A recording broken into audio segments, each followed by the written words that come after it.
వైశాఖ పురాణము మొదటి అధ్యాయము. వైశాఖ మహత్యం. సూత పౌరాణికుడు సౌనకాది మహాములకు ఇలా చెప్తున్నాడు.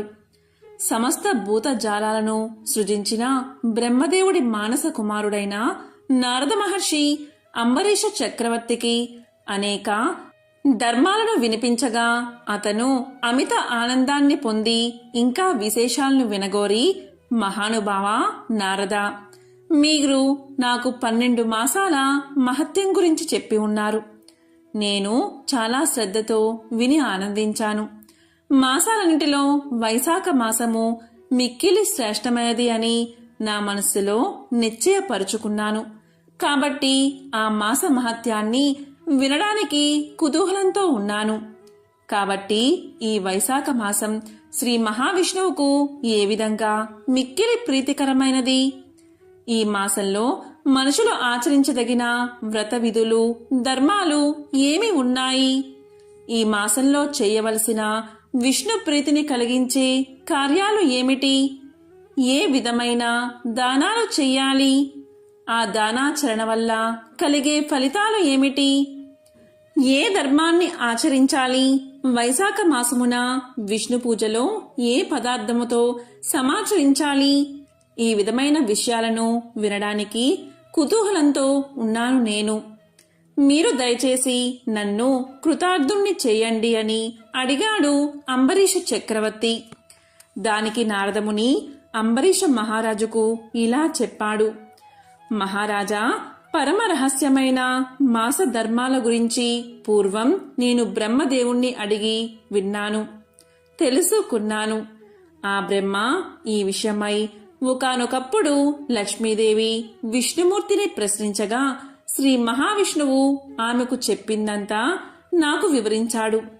దానిని నేను నీకు తెలియచేస్తున్నాను. శ్రద్ధగా విను.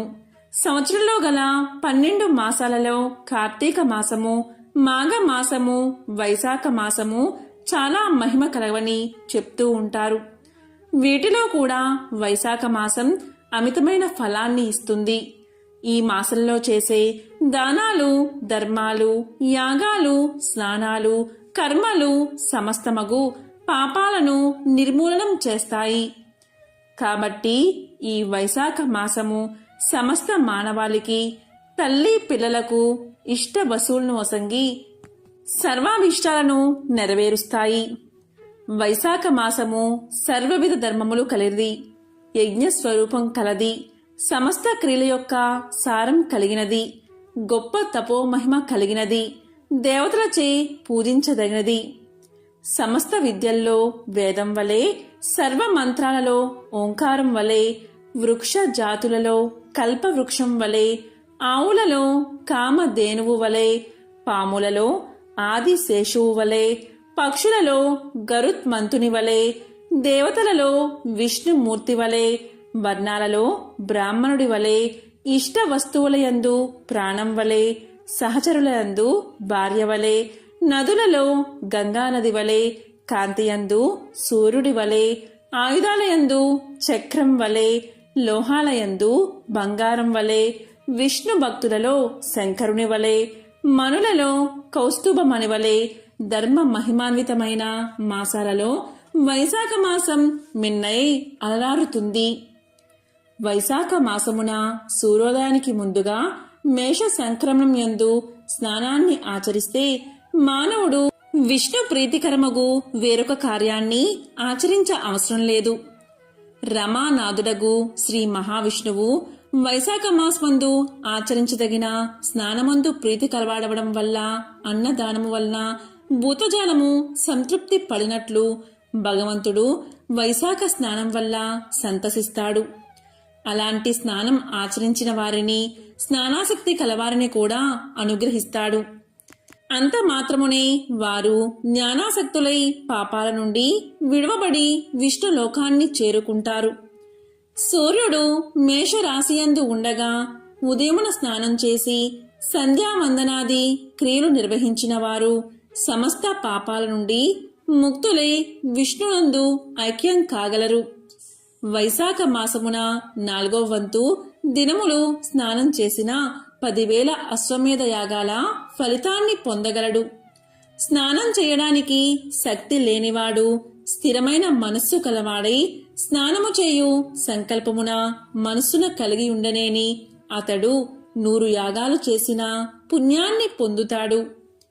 సూర్యుడు మేషరాశియందు ఉండగా వైశాఖ మాసమున ఎవడు స్నానం ఆచరించుటకై బయలుదేరి ధనస్సు ప్రమాణం కల దూరం వరకు వచ్చునో వాడు సమస్త కర్మ బంధాల నుండి విముక్తుడై విష్ణులోకాన్ని పొందుతాడు. ఓ అంబరీష మహారాజా, స్వర్గలోక, భూలోక, పాతాళ లోకమందు గల తీర్థాలన్నీ, బ్రహ్మాండాంతర్భూతమైన సమస్త తీర్థాలన్నీయు బహిర్జముల యందును తటాకము కాలువ మొదలగు వాని యందును ప్రసన్నమై ఉండెను.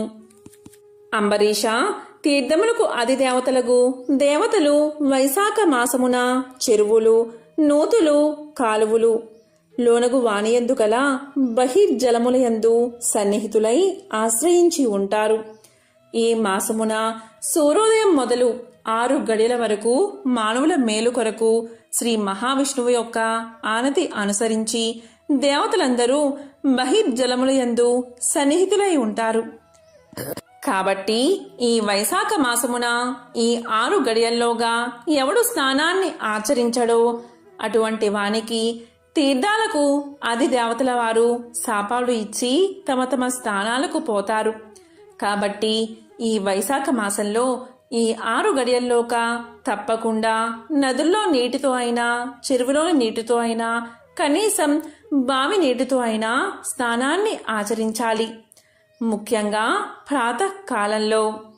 ఇది స్కాంద పురాణాంతర్గత వైశాఖ మహత్యమందు నారద అంబరీష సంవాదమున మొదటి అధ్యాయం సంపూర్ణం.